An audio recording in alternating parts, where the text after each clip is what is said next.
Мы встретились с нашими азербайджанскими и армянскими коллегами не для принятия каких бы то ни было решений. Просто после 4-летнего по существу перерыва это такой первый контакт представителей интеллигенции двух стран. И, знаешь, я сразу скажу, там, ребят, это идет в интернете, я этого как бы все равно не боюсь, я государственных секретов не выдам.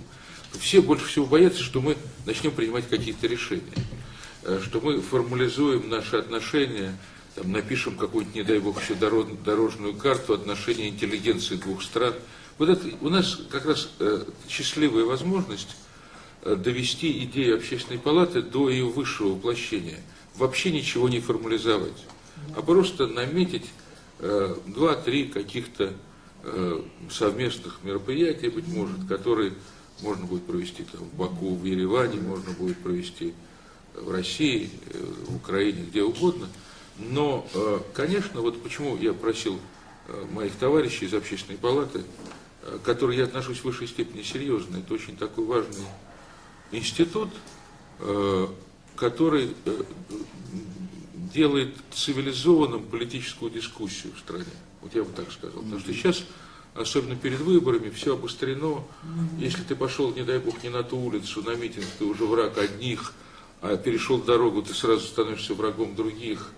Там дети ходят на одни митинги, родители ходят на другие митинги.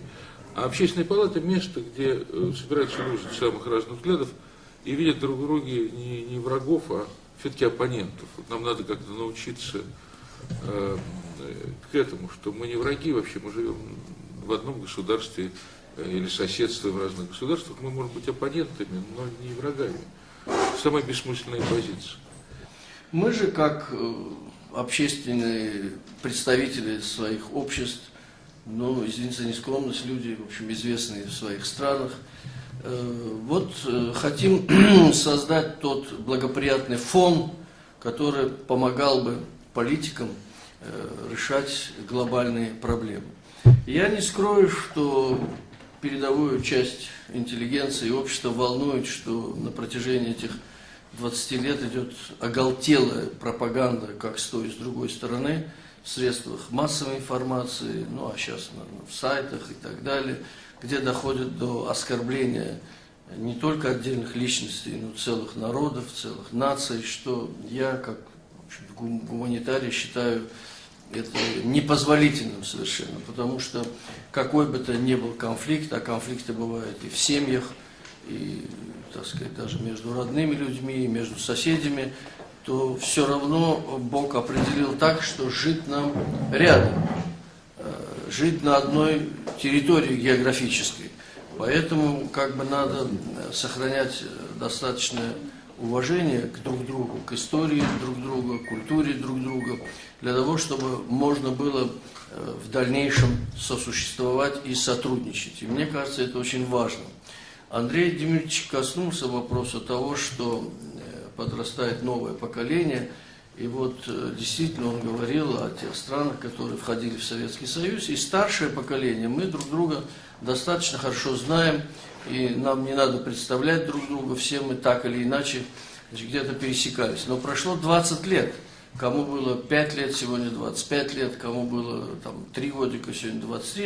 Это поколение. В 20 лет люди уже оканчивают университеты и начинают создавать семьи. То есть это уже сознательные граждане своих стран. И, конечно, надо сделать все, чтобы вот это новое поколение могло так же, как и мы, уважительно относиться друг к другу, понимая, что с соседями нужно иметь хорошие отношения. Вот мне кажется, это очень важным посылом. Другого выбора нет, нам жить рядом. Все войны рано или поздно кончаются миром. И все равно должна налаживаться какая-то нормальная жизнь. Дело в том, что, в принципе, по-географически мы живем на небольшом пятачке земли. Это 3 бывшие республики Советского Союза, ныне суверенные страны, Грузия, Армения, Азербайджан. И, в общем-то, мы связаны, природно даже связаны. Если, не дай бог, какой-то природный катаклизм у одних или других, это будет действует на весь регион. Сегодня, когда обостряется ситуация с Ираном, если там будет серьезный конфликт, это повлияет на весь наш регион. Никто в стороне не сможет остаться. Поэтому и эти международные процессы, они не должны оставлять нас равнодушными. И на каких-то международных площадках, видимо, мы должны, так сказать, я не хочу вмешиваться в высокую политику, но жизнь будет вынуждать к тому, что надо принимать какие-то общие решения против глобальных внешних угроз.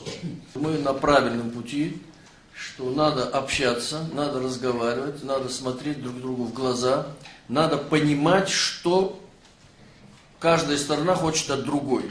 И чем больше просто люди, как сегодня правильно сказал Михаил Ефимович, не надо вырабатывать, наверное, каких-то там бумаг и там что-то подписывать. Но то, что люди общаются, то, что завтра ты понимаешь, что там не просто живет сколько-то там миллионов людей, но ты знаешь конкретных людей, с которыми ты встречался, разговаривал и, так сказать, общался и высказывал свои мнения, то мне кажется, что это действительно тот задел, та возможность, которая будет создавать нашим высоким политическим лидерам решать глобальные вопросы. Если подобная встреча состоялась между представителями творческой интеллигенции стран, между которыми есть высокий уровень политических, экономических и иных общений, тогда, может быть, действительно эта встреча не имела бы такой особой значимости. Но когда между нашими странами практически полностью отсутствует общение на уровне гражданского общества, то эта встреча приобретает какое-то серьезное значение. И даже очень хорошо, что нет конкретных вопросов, и люди, коллеги будут просто общаться. И, знаете, я хочу выделить еще одно обстоятельство, характеризующее значимость, значение подобных встреч. Как правило, в любом обществе проживает 4 поколения. Есть, конечно, представители, могут быть и 5-е, и 6-е поколения. Первое и 4-е поколение – это люди от 0 до школьного возраста, а 4-е уже и дальше до глубокой старости. То есть поколение, которое менее, как правило, пассивное во всех отношениях, особенно в отношении межгосударственных общений. Остается 2-е и 3-е. У нас с Азербайджаном это, те, которые выросли в условиях независимых государств и при полном отсутствии каких-либо общений между собой. И 3-е, которые находятся, не то что у власти, удел вообще. Они управляют обществом. Я бы сказал, это единственное на сегодня активное поколение, представители которых могут себе позволить на такие встречи. То есть это единственный мост, через который можно провести последующие встречи. Для меня, как гражданина, как человека, как посла своей страны, в этом плане действительно это важная встреча. Сегодня самый большой прессинг.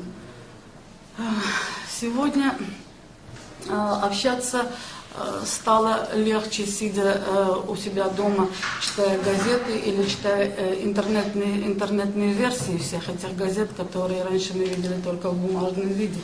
И таким образом получается, что сеять вражду и ненависть, или если ты сеешь добро и